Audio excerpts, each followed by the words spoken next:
Officer, I just wish to give my remarks and second the motion of Senator Judge Bato de la Rosa. I agree with the motion of Senator Judge Bato. Ang gusto nating kalabasan ng paglilitis na ito ay hustisya, hindi politika. Mararating lang natin ito kung masasagot ang mga katanungang na hindi nabibigyan ng linaw hanggang ngayon. Kung kaya't sana naman pag-aralan natin ito ng mabuti.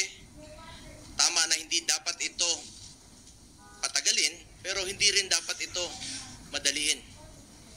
At the very least, pag-aralan natin ito ng mabuti. Baka naman maaari natin itong ibalik o i-remand muna natin. Tama naman po ang accountability. Huwag lang pong politikahin. May tamang proseso ang impeachment. Dapat pag-aralan natin ito ng mabuti.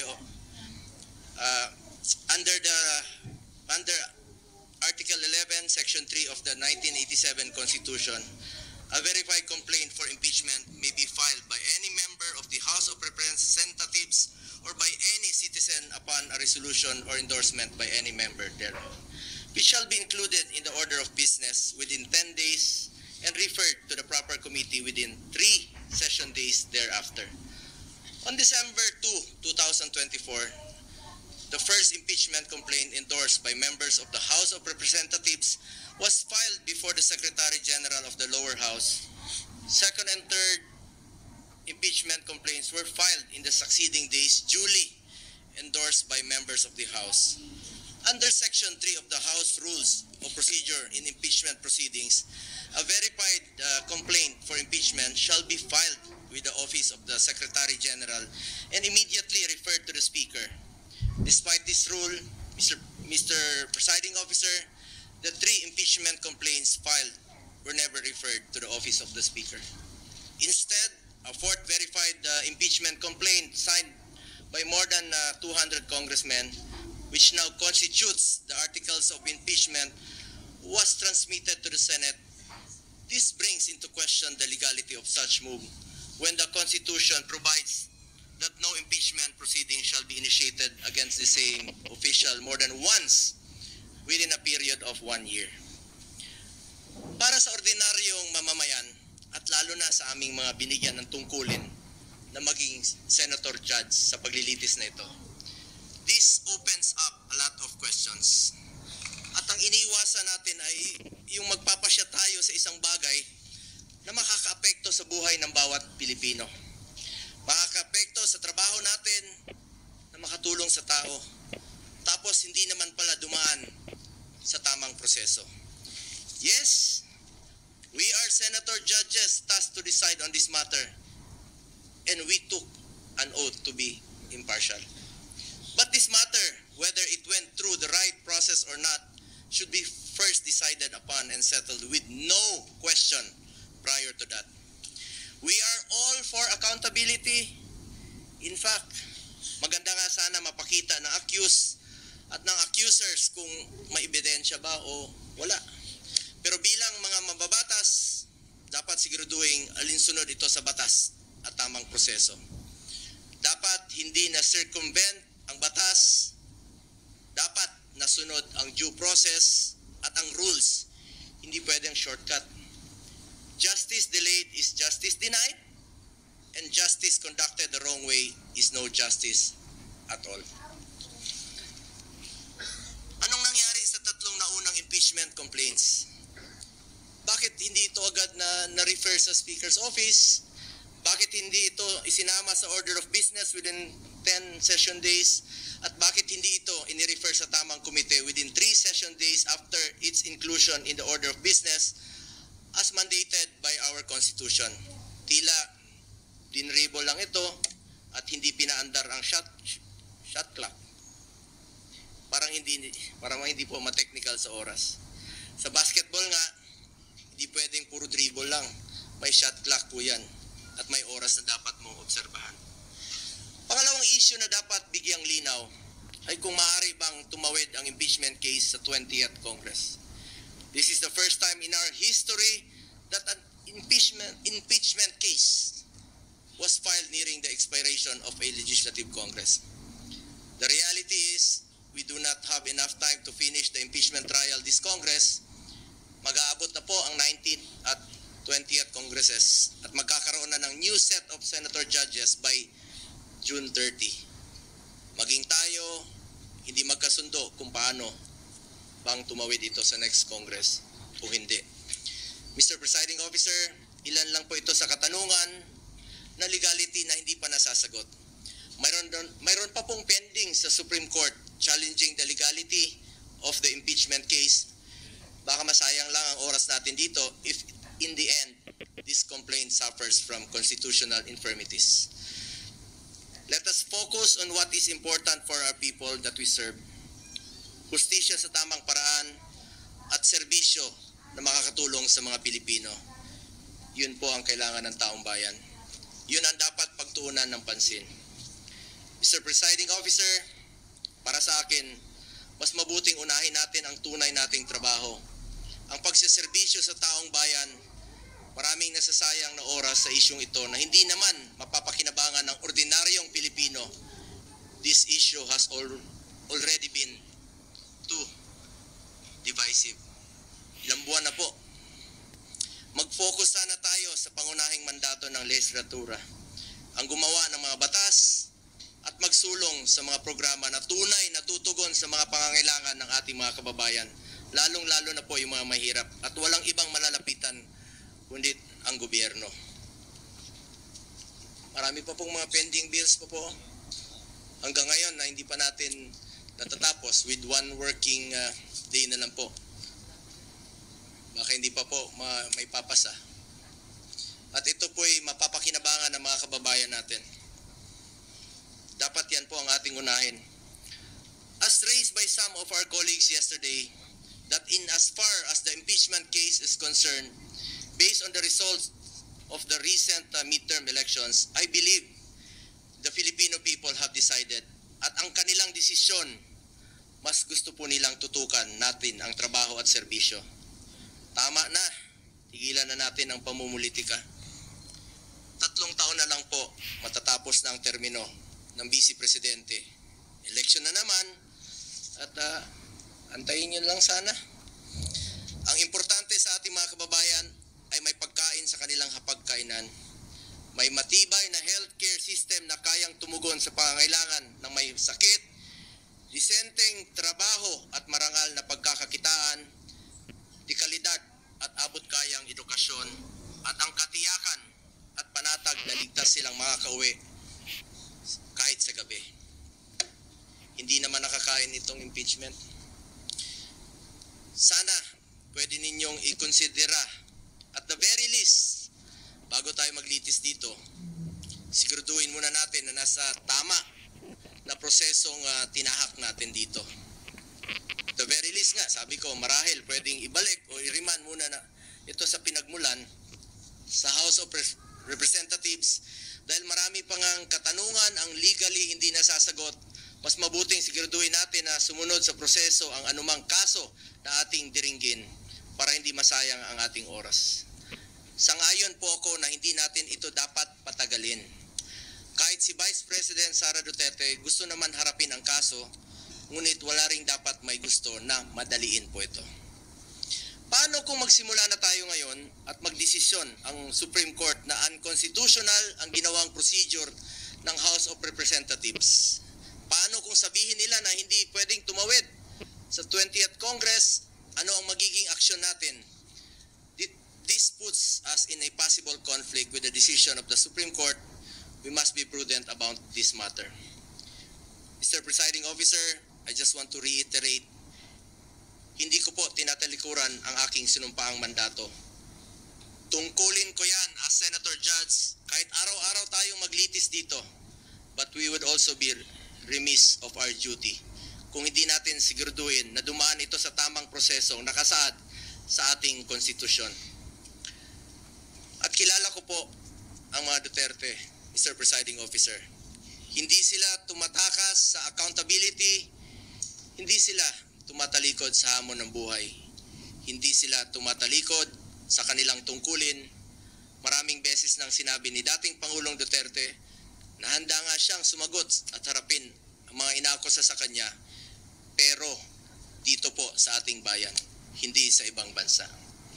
Nabanggit din po ni Vice President Sara Duterte na handa siyang harapin ang impeachment case laban sa kanya. Hindi ito issue ng pagtakas sa accountability. Ang gusto natin dito, siguraduhin na nasunod ang tamang proseso. We must respect and abide by the procedure laid out in our Constitution. Hindi pwedeng mamili lang tayo ng mga provision na ating susundin. We are all bound to the rule of law and we must follow due process. That is all, Mr. Presiding Officer. Thank you, Senator Go. Before Senator Ontiveros, Chair would like to first acknowledge Senator Padilla. What is the pleasure of Senator Judge Padilla? Maraming salamat po, Tagapangulong Pinunong Hukom.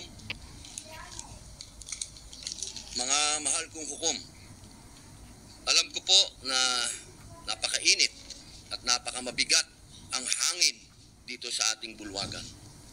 Punong-puno ng tensyon, palaisipan, pero habang abala po tayo sa politika, maraming mahalagang panukala ang hindi nabibigyan ng pansin. Mga panukalang batas na hindi tungkol sa kapangyarihan, kundi tungkol sa buhay, sa sakit, sa gutom, sa karapatan ng manggagawa. Tulad na lamang po ng medical cannabis bill. Hindi po ito usaping droga. Ito'y usaping dignidad. Araw-araw may mga batang may epilepsy, may mga cancer patients, may mga nanay at tatay na umiiyak sa sakit, humihingi ng legal na lunas. Nandito na po ang solusyon, pero pinapatagal pa natin. Gaano ba katagal natin hahayaang magdusa ang kapwa natin? Isa pa po, ang mga panukala ukol sa pagtataas ng minimum wage ng mga manggagawa sa pribadong sektor. Hindi po nagpapahinga ang presyo ng bilihin. Ang pamasahe, pagkain, renta, lahat po ay tumataas. Pero ang sahod, naiiwan. Kailangan po nating ipaglaban ang manggagawang Pilipino. Ibigay na natin ang nararapat para sa kanila. Isa pa po, ang Revised Cooperative Code Bill na nakapasa na sa ikatlong pagbasa sa mababang kapulungan at pinagdidiskusyonan pa rin sa komite sa Senado. Ito po para sa mga magsasaka, mangingisda at maliliit na negosyante. Pinal na sana, isang boto na lang pero naisang tabi pa. Sila po ang bumubuhay sa probinsya. Sila rin ang tunay na haligi ng lokal na ekonomiya. Bakit natin sila pinaghihintay? Mga mahal kong kasama sa Senado, unang-una na po ang aking BFF. I love you, pare. Alam kong may kinakaharap tayong seryosong krisis pampolitika. Pero hindi po dahilan yon para kalimutan ang tunay na trabaho natin, ang maglingkod sa bayan. Ang hustisya pwedeng isabay sa serbisyo, hindi kailangang mamili. Pakiusap ko po, huwag nating hayaang matabunan ng ingay ng politika ang sigaw ng ordinaryong Pilipino. Habang pinagdidibatihan natin ang impeachment, may mga kababayang tayong inihintay ang gamot, dagdag sahod at ng pag-asa. Bawat araw ng delay, may nawawalan ng lakas ng loob. Bawat hindi pagtutok, may Pilipinong nawawala ang tiwala. Ilan lamang ito sa mga panukalang batas na naantala dahil sa usapin ng impeachment. Ito po ang panawagan ko bilang inyong kasama. Tulungan natin ang mga panukalang tunay na may silbi. Panahon na po para pakinggan ng bayan.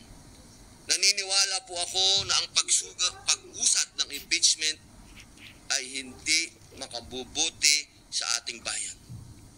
Ang ganitong hakbang ay hindi lamang nagbubunsod ng lalong pagkakahati-hati ng ating sambayanan, kung hindi isa ring sagabal sa patuloy patuloy na pagganap ng ating mga tungkulin legislatura, lalo na po sa Senado.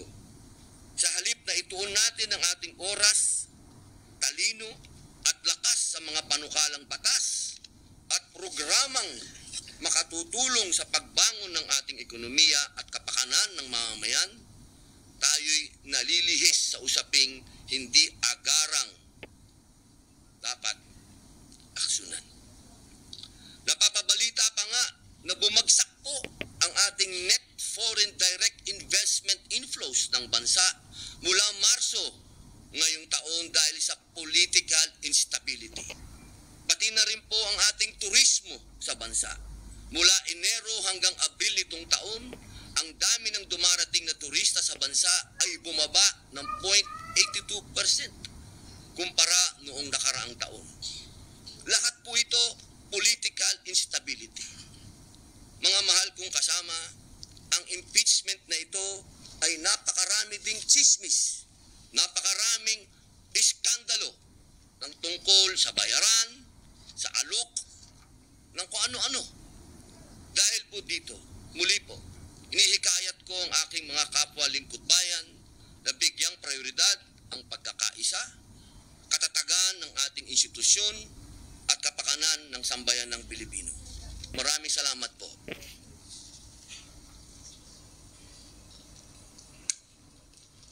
Senator, what is the pleasure of Senator Judge Pimentel?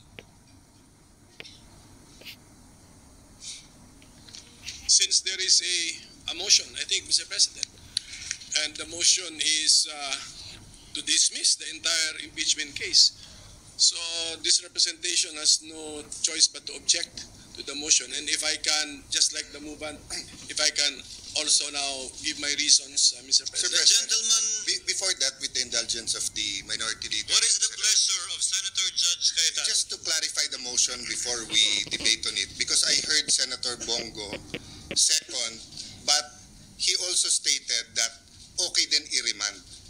Because personally, I'm against the dismissal, but I would be willing to hear arguments on remanding. So I'm sorry, Senator Pimentel, I just want to know, is Senator Bongo actually proposing to amend the motion of Senator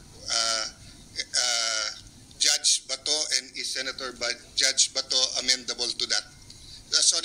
No, Mr. President, I was not confused at all because No, I'm the one who was Senator Go gave a seconding speech. So the motion stands. He is seconding the motion. Pero yung So- laman, Mr.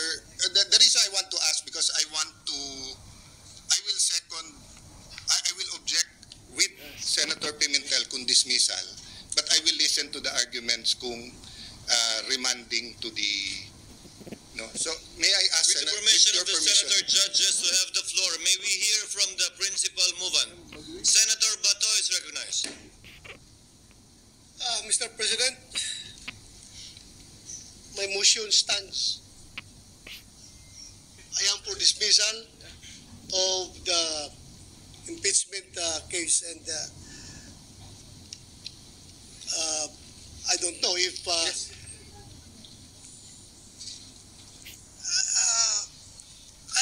am open. I am open for discussion. I heard the statement of Senator Alan Cayetano, but still, I have already filed the motion, Okay, Mr. so President. Mr. President, so let me continue now. I made my objection, and if I be allowed, just like the movement who gave reasons, if the objecting judge can also give his reasons, Mr. President. What is the pleasure of Senator Judge Villanueva? Mr. President, this is to somehow give these representations point of view with regard to the pending motion.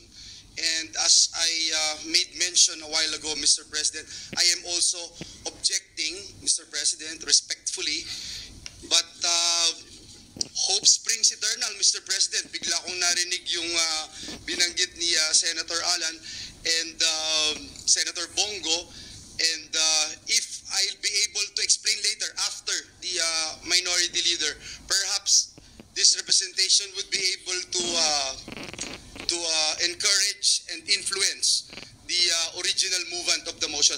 So I yield the floor to our minority leader, Mr. President. Chair would like to save the time of the court, so the chair will in the meantime allow Senator Pimentel to make of record his position, presumably against dismissal. Thereafter, before entertaining Against the motion. against the motion, before entertaining other senator judges to speak, the chair will suspend the session in case the appeal is made will change anything, so that we will pursue this matter and put a matter to a vote with certainty. Senator Pimentel may proceed. No, I think, Mr. President, the motion has been made and this representation is objecting. So later on, we have to now process the motion and vote on it because there is in a collegial body someone is objecting. Mr. Senator Pimentel, you may proceed. Yes, Mr. President. I will not address the political statements of the movement and the seconding parties, Mr. President. Ang tanong nila kung makakain ba daw itong impeachment process, pero marami namang bagay sa buhay na importante rin na hindi nahahawakan, tulad ng hustisya. Ang hustisya, hindi nga natin makita, hindi natin mahawakan niya, pero napakahalagang bagay po sa buhay ng tao. Ngayon, pagdating po sa Constitution, bakit inaangalan ko yung motion? The motion actually is unconstitutional, in the opinion of this representation, because according to Article 11, Section 3, Paragraph 6, per sentence lang yung babasahin ko, the Senate shall have the sole power to try and decide all cases of impeachment. So tignan natin mga fellow senator judges, sole power. So ibig sabihin ng sole power, tayo lang ang may kapangyarihan, ang Senado lamang ang may kapangyarihan na mag-try and decide. So litisin ang isang impeachment case at hatulan, desisyonan. Ngayon kung aayaw tayo kaagad ni hindi natin na-try, ang try is litis, palabas yung mga facts para ma-apply natin yung judgment natin sa facts, wala na pong matatakbuhang ibang body. That's why a motion which cuts short the entire process is unconstitutional. And then, same article, Section 3, Paragraph 4, basahin ko ulit ito, pero paulit-ulit ko na ito sinasabi when we were in legislative session. In case the verified complaint or resolution of impeachment is filed by at least 1/3 of all the members of the House, the same shall constitute the articles of impeachment, and trial by the Senate shall forthwith proceed. I believe, and I think I'm correct, that the impeachment case against the Vice President falls exactly under the facts assumed in Paragraph 4. This is the articles of impeachment filed by at least 1/3 of all the members of the House. Lampas-lampas pa nga sa 1/3 of all the members of the House. Therefore, what should the Senate do? Trial by the Senate shall forthwith proceed. So, trial means we bring out the facts so that we can now apply what is the mandate of the Constitution. Mag-decide tayo given the facts. Should that impeached official continue to remain in office, or should that impeached official be removed from office? High-ranking government official. So kung makita po natin, in two constitutional provisions, andun yung word na try, andun yung word na trial. So wala po tayong choice but to respect, lalo na ito, we fall squarely under this subparagraph 4 which I just read. We have to respect the decision of the overwhelming majority of the members of the House of Representatives, more than 1/3, because they are also the representatives of the people. If they find something worthwhile charging a high-ranking government official with an impeachment and impeaching that official, the Senate has no choice but to hold the trial. Bakit? Yung mga representatives ng taong bayan sa House of Representatives, gusto rin makita ng taong bayan, did they act properly? Did they act justly? Ano bang ebidensya nila? Ilabas yan. O kasi kung wala ring ebidensya, sinayang yung oras, sinayang yung resources, next election, lagot kayo sa inyong constituents. And then at the same time, a trial necessitates respecting the rights of the parties. We are also respecting the right of the impeached official kasi kaya nga tawag sa kanya, impeached officer na siya eh. So, na-tarnish na nga actually ang kanyang reputation in public service ng House of Representatives. The trial will give that impeached officer the chance to clear his or her name and at the same time maybe rebuild his or her reputation, Mr. President. And then, since the presiding officer, when we adopted the rules, when he made the motion to adopt our rules, we did not only adopt our Senate rules on impeachment, we also adopted some rules of the rules of court and then some circulars and some amendments.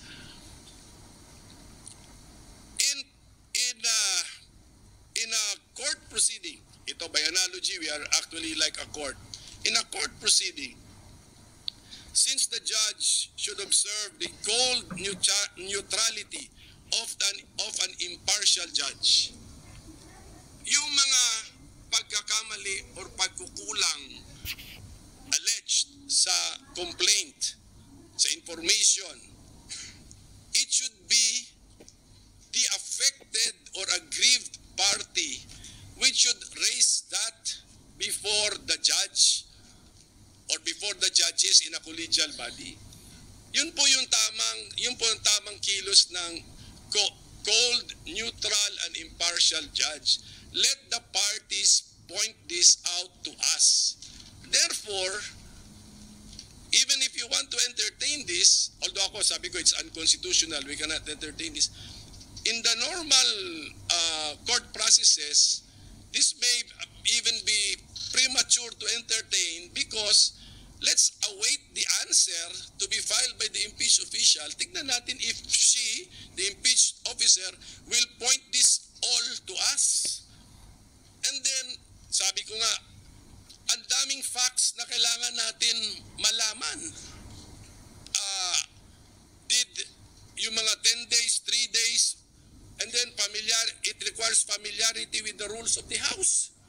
So, Mr. President, for all these reasons, I object to the motion, but my anchor argument is that it is unconstitutional. The Senate, as the impeachment court, cannot cut short the process by dismissing an impeachment complaint, Mr. President. Thank you. Senator Ontiveros is recognized. You may proceed, ma'am.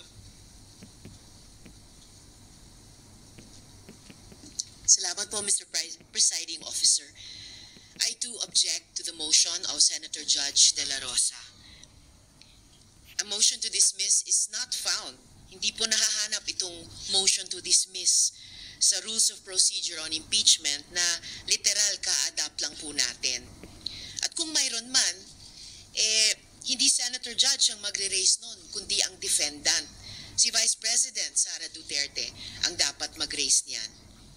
Higit pa po, naniniwala ako na hindi po tayo pwedeng kumilos unilaterally sa dismissal ng impeachment complaint nang hindi pa natin naririnig kahit isang salita mula sa prosecution, ni isang salita mula sa defense tungkol dun sa di umanong constitutional infirmities ng impeachment complaint. Ang due process ay nagre-require na bigyan natin pareho ang prosecution at ang defense ng oportunidad na madinig sa bagay na ito. Ang landmark Philippine Supreme Court case, ang Tibay versus Court of Industrial Relations, GR number L46496, February 27, 1940, ay inisa-isa yung mga essential elements o tinawag nitong cardinal primary rights ng due process, partikular sa mga administrative o quasi-judicial proceedings. Kasama po dito ang the right to a hearing, that the tribunal consider the evidence presented, that the decision must have something to support itself, and the existence of substantial evidence. The decision must be based on the evidence adduced at the hearing at wala pong panlabas o hindi totoong mga bagay-bagay ay dapat mag-impluwensya sa outcome doon. Ang pinaka-basic tenet ng due process ay yung karapatang marinig. Kung yung mga parties nga po ay hindi nabigyan ng oportunidad lumahok sa proceedings, itong impeachment court ay magiging vulnerable sa isang atake na nilabag natin ang due process. At sa pananaw ko, sila'y magiging tama. Ang rekomendasyon ko po ay bago magdesisyon ang body na ito sa usaping ito, i-notify po muna natin ang prosecution at ang defense tungkol sa motion ni Senator Judge De La Rosa at bigyan sila ng sapat na panahon magsumite ng kanilang comments sa bagay na ito. Gusto ko rin pong gawing of record, Mr. Presiding Officer, na batay sa pagkaintindi ko, yung alleged infirmities ng articles of impeachment ay kwestiyon sa harap ng Korte Suprema. Nasa Korte Suprema na po ang usaping ito. At wala naman pong TRO na ibinaba ang Korte Suprema.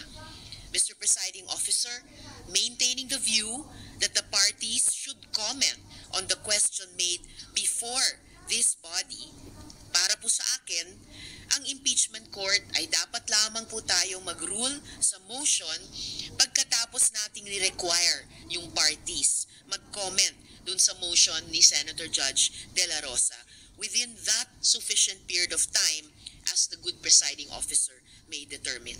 Pending this, minimaintain ako po, Mr. Presiding Officer, ang aking objection sa motion. Salamat po. Thank you, Senator Ontiveros. What is the pleasure of Senator Judge Villanueva and thereafter Senator Judge Cayetano? Senator Judge Villanueva, you may proceed. Thank you, Mr. President, Presiding Officer. Nung sumumpa po tayo bilang mga senador ng Republika ng Pilipinas, ang sinumpaan din po nating tungkulin ay pag nagkaroon ng pagkakataon na magkaroon ng impeachment proceedings, tayo po ay tatayo bilang mga senator judges ng impeachment proceedings. Nung time po, Ginoong Pangulo, na tayo ay nung time po ng House of Representatives ay dininig itong mga several impeachment complaints.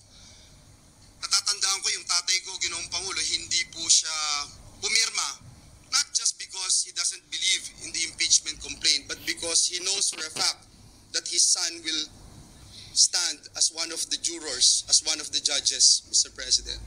Kaya po, nais nating panatiliin ang pinakamataas na antas ng integridad at pagkilala sa mga nagaganap dito po sa bulwagang ito. And having said that, Mr. President, this representation during the time when we have yet to convene the impeachment court objected to the motion because this representation believes that the motion should be filed in this impeachment court. Now, in this impeachment court, Mr. President, I am objecting because, let me quote again, Article 6, Section 3, Paragraph 4 of the 87 Constitution provides that upon the filing of a verified complaint impeachment by at least one-third of the members of the House of Representatives, trial by the Senate shall forthwith proceed. At ito yung dahilan kung bakit ang ating Senate President nagpagawa agad ng robes, pinrepair ang bulwagang ito, at President, na mababaliwala yung mga binanggit ni Senator Bato, Judge Senator Bato, Judge Senator Bongo, tungkol po doon sa impeachment complaint. Hindi din po natin binabaliwala at kailangan talagang mapag-usapan natin yung tungkol sa 1-year ban, yung pong tungkol sa jurisdiction ng impeachment court to make sure that the representatives representing the House of Representatives shares the same intention as the 19th Congress, ito pong 20th Congress ng HOR. Number 2, Mr. President, yung Article 11, Section 3, Paragraph 6 na binanggit po kanina ng ating minority leader. Ang Senate's role is to try and decide all cases of impeachment. Kaya po, sa totoo lang, Mr. President, tinignan ko yung Constitution, hindi ko po makita kung binibigyan ng authority ang Senado para i-grant yung to summarily dismiss, Mr. President, ang isang impeachment complaint. The power of initial determination belongs solely to the House, ang Senate magta-try. Mr. President, nung pong panahon ng impeachment ni then Chief Justice Corona, may motion po during the trial ng second day wherein the defense challenged the validity and legality of the proceedings. And in connection with the initiation of the impeachment complaint of the House of Representatives, the defense argued that the verification of the impeachment complaint was fatally defective and should thus be dismissed. Ang impeachment court po ruled in favor of the prosecution on the said motion, and arguing that the impeachment complaint was made in accordance with Paragraph 4, Section 3, Article 11 of the Constitution. So, yung defective, na fatally defective, kanina nabanggit po, kaya po ako nabuhayan ng loob dahil may nabanggit po kanina si Senator Judge Alan Cayetano, Senator Judge Bongo, tungkol po doon sa checking yung House of Representatives. Kung sila ba ay interesado pa, kung sila ba ay naniniwala na tatawid mula sa 19th to 20th Congress ang impeachment na ito, kailangan po natin makita ito at malaman. And if that is the motion, Mr. President, I am more than willing to support that motion because para sa akin, and this is my own personal opinion as a Senator Judge, hindi po madidelay ang impeachment trial. Hindi po maapektuhan ang impeachment trial sapagkat ibabalik po natin sa kanila at sasabihin natin, meron ba itong verified complaint na ito? Ito ba ay inyong sinusuportahan pa rin sa 20th Congress? So, Ginoong Pangulo, for that reasons, I would again reiterate my objection to the motion to dismiss, Mr. President. Thank you. Senator Cayetano. Sir President, I take this podium in the hope that after I speak, Senator Judge Bato will get behind my idea, or the idea eloquently espoused by Senator Joel Villanueva. Sabi po sa Section 88 of Rule 30 of the Rules of the Senate, the sponsor or any motion or measure, the sponsor of any motion or measure may withdraw or modify it before its amendments or resolution or before a nominal vote is ordered on the same. Before Senator Pimentel, Senator Judge, Minority Leader Pimentel spoke, clarify lang po ni Senator Bato that he's standing, itutuloy po niya yung motion, and I think hindi niya kinonsider ng motion to amend yung statement ni Senator Bato. But after hearing Senator Bongo, after hearing Senator Joel Villanueva, after hearing the Majority Leader and Minority Leader, I ask you for some patience. Just hear me out on a very practical approach to this. No? You know, every time I'm confused or di ko malaman yung sagot, I go to Jeremiah 29:11 that states, "For I know the plans I have for you, plans to prosper you and not to harm you, plans to give you a hope and a future." But I'm reminded that kung ang Diyos may plano sa atin, ang demonyo may plano din sa atin. So, the other, we have to make a decision today, and it has to be the right decision. So ito yung very practical approach ko po. We can do three things. We can dismiss it today, we can remand it to the House of Representatives, or pwede natin ituloy bukas. If we dismiss it today, based on the ground that it is violated the Constitution at more than once na po ito na-file in 1 year, we don't have enough time today to debate that.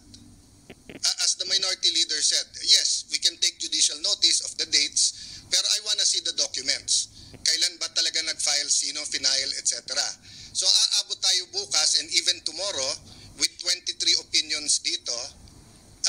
My point is, Mr. President, I cannot in conscience, as a lawyer and as a senator judge, just make that rash decision that it violated the 1 year.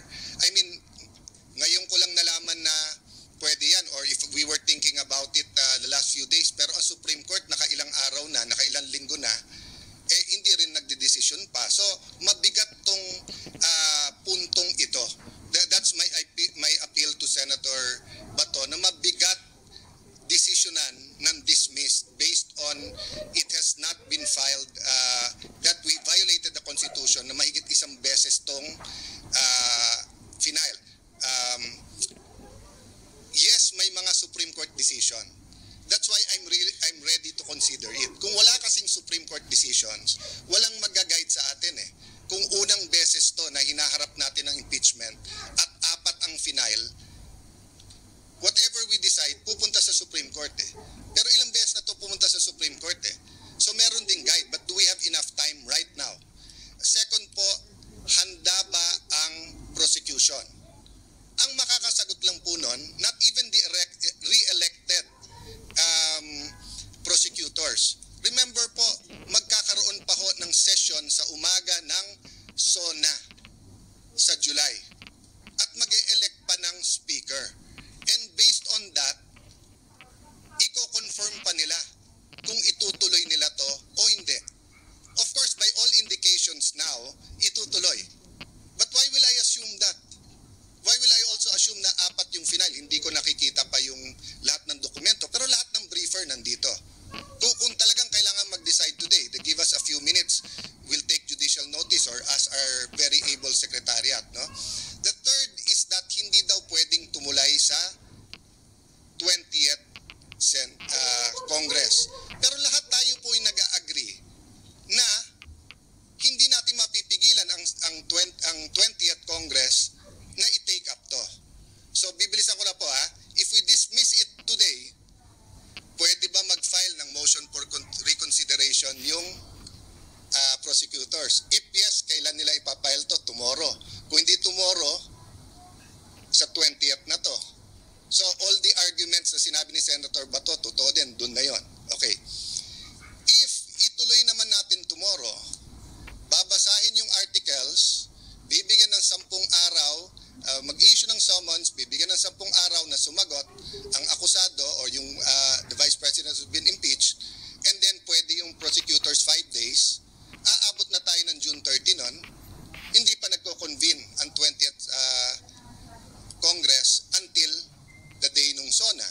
So, in both cases, dismissed or tuloy, dun pa rin tayo magharap eh. Ano po ang benefit ng pag-remand? Again, excuse me everyone sa legal, moral, because I only had a few minutes to think about this. Kung sana si Senator Bongo ang nagpa-amend, I was willing to listen. Pero hindi daw yun amendment at hindi tinanggap ni Senator Bato. So ako nagmumove ngayon na i-consider ni Senator Bato, i-amend yung motion niya from dismissal to remanding.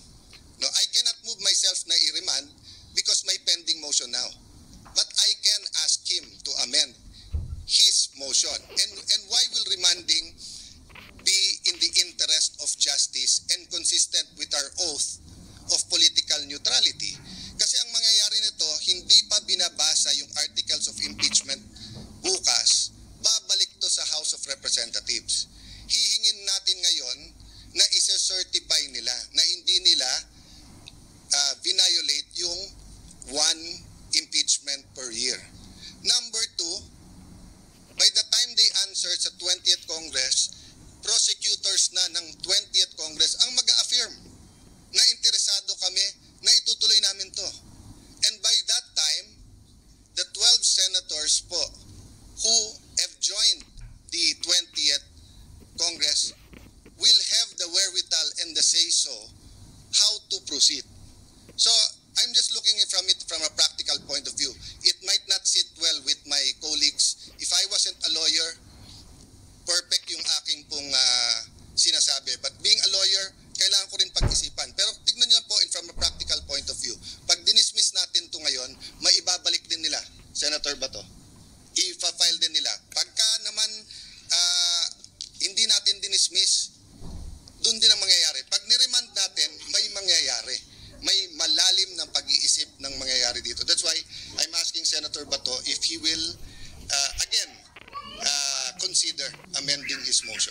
Mr. President, that because in the course of the manifestation of Senator Alan Cayetano, he mentioned that the minority leader is somehow encouraging judicial notice. No. I mean, can I state my position? No, Actually, Senator, we I was agreeing with you that we cannot decide. We cannot take judicial notice I said, yes. of all those facts being alleged. We cannot. That is my I think position. Senator Judge Cayetano agreed with you. Yes, I Senator said, Judge Pimentel. even myself, I am not in favor of taking judicial notice kahit may magsabing pwede. I'm sorry, Minority Leader, if it made it appear that I'm speaking for you. I'm agreeing with you na mahirap mag-decision ngayon on dismissal based on the grounds na binigay sa atin nila Senator Bato and Senator Bongo and our other colleagues. To clarify, before I recognize Senator Bato, the chair, as it understood the point raised by Senator Cayetano, is that the basis of the two grounds raised by Senator Bato in seeking a dismissal Three grounds, Mr. Three grounds. Presiding. cannot be taken judicial notice of by the court, and that these facts must be obtained, if at all, and or ascertained from the parties involved. In this case, the House prosecutors and the 19th Congress members who signed. That is the understanding of the chair with respect to the statement of Senator Cayetano. Senator Bato is recognized. Senator Judge Bato is recognized, rather. You may proceed, sir. Thank you, Mr. Presiding Officer. Before I comment on the manifestation of Senator Judge Alan Peter Cayetano, I just would like to react on the manifestation made a while ago by Senator Judge Risa Hontiveros, that the Senate as an impeachment court has no power to dismiss any impeachment complaint. I would just like to share to the body, Mr. President, that the power of the Senate to try and hear an impeachment complaint necessarily includes the power to dismiss the complaint. This is basic, that the grant of express powers includes the grant of incidental or necessary powers. We apply, by analogy, the principle of competence in German and competency, de la competency in French, which is indeed a major part of incidental or inherent jurisdiction of any judicial or arbitral tribunal. It is necessary component in the exercise of the judicial function and does not need to be expressly provided for in the constitutive documents of those tribunals. Kaya Mr. President, kahit hindi ako lawyer, masasabi ko, if this impeachment court has no power to dismiss an impeachment complaint, walang silbi itong korte na ito, Mr. President. That's my opinion, Mr. President. Ano bang gamit ng korte na ito kung hindi inherent yung power niya to dismiss? So that's my humble legal opinion, although I am not a lawyer, Mr. President. And Mr. President, going back to the manifestation of Senator Cayetano, some sometimes I am contemplating that how I wish Senator Cayetano is always present in the floor. Every time a crisis is being faced by this August Chamber, Mr. President, because his ideas and his mere presence only can cool down the boiling hearts and heating heads. So with that, Mr. President, I would like to ask for a 1-minute suspension because before I made my final decision on the manifestation of Senator Cayetano, I would like to confer with my co-movants, Mr. President. Baka iinit naman ang ulo nito mga kasamahan ko, Mr. President. Thank you, Mr. President. 1 minute.